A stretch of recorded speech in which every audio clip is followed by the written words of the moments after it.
My starting point when it comes to the consideration of any issue relating to free speech is my passionate belief that the second most precious thing in life is the right to express yourself freely. The most precious thing in life, I think, is food in your mouth, and the third most precious is a roof over your head. But a fixture for me in the number 2 slot is free expression, just below the need to sustain life itself. That is because I have enjoyed free expression in this country all my professional life and fully expect to continue to do so. Personally, I suspect highly unlikely to be arrested for whatever laws exist to contain free expression because of the undoubtedly privileged position that is afforded to those of a high public profile. So my concerns are less for myself and more for those more vulnerable because of their lower profile. Like the man arrested in Oxford for calling a police horse gay, or the teenager arrested for calling the Church of Scientology a cult, or the cafe owner arrested for displaying passages from the Bible on a TV screen. When I heard of some of these more ludicrous offences and charges, I remembered that I had been here before in a fictional context. I once did a show called Not the 9 O'Clock News some years ago, and we did a sketch where Griff Rhys-Jones played Constable Savage, a manifestly racist police officer to whom I, as his station commander, is giving a dressing down for arresting a black man on a whole string of ridiculous, trumped-up and ludicrous charges. The charges for which Constable Savage arrested Mr. Winston Kadogo of 55 Mercer Road were these: walking on the cracks in the pavement, walking in a loud shirt in a built-up area during the hours of darkness, and one of my favourites, walking around all over the place. He was also arrested for urinating in a public convenience and looking at me in a funny way. Who would have thought that we would end up with a law that would allow life to imitate art so exactly? I read somewhere a defender of the status quo claiming that the fact that the gay horse case was dropped after the arrested man refused to pay the fine, and that the Scientology case was also dropped at some point during the court process, was proof that the law was working well, ignoring the fact that the only reason these cases were dropped was because of the publicity that they had attracted.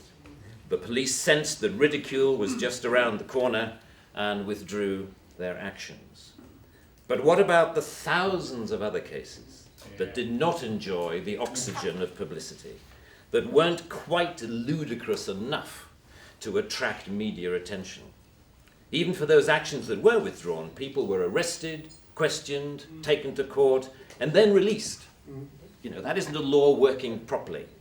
That is censoriousness of the most intimidating kind, guaranteed to have, as Lord Dear says, a chilling effect on free expression and free protest.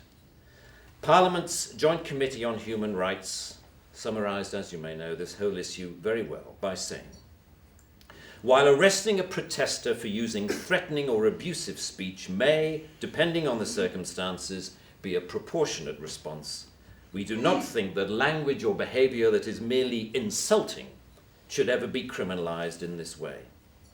The clear problem with the outlawing of insult is that too many things can be interpreted as such. Criticism is easily construed as insult by certain parties. Ridicule easily construed as insult. Sarcasm, unfavourable comparison, merely stating an alternative point of view to the orthodoxy can be interpreted as insult. And because so many things can be interpreted as insult, it is hardly surprising that so many things have been, as the examples I talked about earlier show.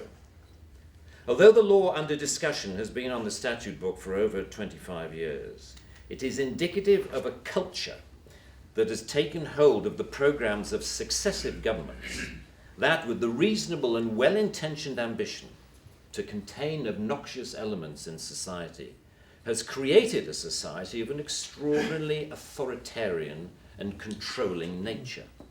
It is what you might call the new intolerance, a new but intense desire to gag uncomfortable voices of dissent. I am not intolerant, say many people, say many softly spoken, highly educated, liberal-minded people. I'm only intolerant of intolerance. And people tend to nod sagely and say, oh yes, wise words, wise words. And yet if you think about this supposedly inarguable statement for longer than 5 seconds, you realize that all it is advocating is the replacement of one kind of intolerance with another, which to me doesn't represent any kind of progress at all. Underlying prejudices, injustices, or resentments are not addressed by arresting people. They are addressed by the issues being aired, argued, and dealt with, preferably outside the legal process. For me, the best way to increase society's resistance to insulting or offensive speech is to allow a lot more of it. As with childhood diseases, you can better resist those germs to which you have been exposed. We need to build our immunity to taking offense so that we can deal with the issues that perfectly justified criticism can raise. Our priority should be to deal with the message, not the messenger. As President Obama said in an address to the United Nations only a month or so ago, laudable efforts to restrict speech can become a tool to silence critics or oppress minorities. The strongest weapon against hateful speech is not repression, it is more speech. And that's the essence of my thesis, more speech. If we want a robust society, we need more robust dialogue, and that must include the right to insult or to offend. And even if, as Lord Dear says, the freedom to be inoffensive is no freedom at all.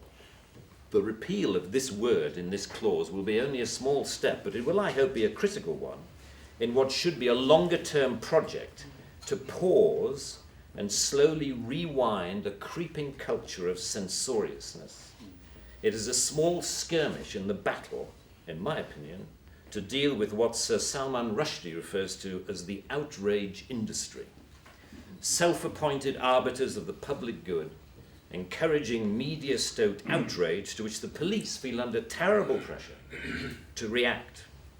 A newspaper rings up Scotland Yard. Someone has said something slightly insulting on Twitter about someone who we think a national treasure. What are you going to do about it? And the police panic and they scrabble around and then grasp the most inappropriate lifeline of all, Section 5 of the Public Order Act, that thing where you can arrest anybody for saying anything that might be construed by anyone else as insulting.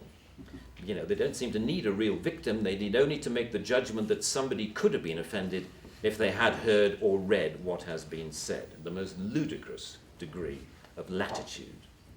The storms that surround Twitter and Facebook comment have raised some fascinating issues about free speech, which we haven't really yet come to terms with. Firstly, that we all have to take responsibility for what we say, which is quite a good lesson to learn. But secondly, we've learned how appallingly prickly and intolerant society has become of even the mildest adverse comment.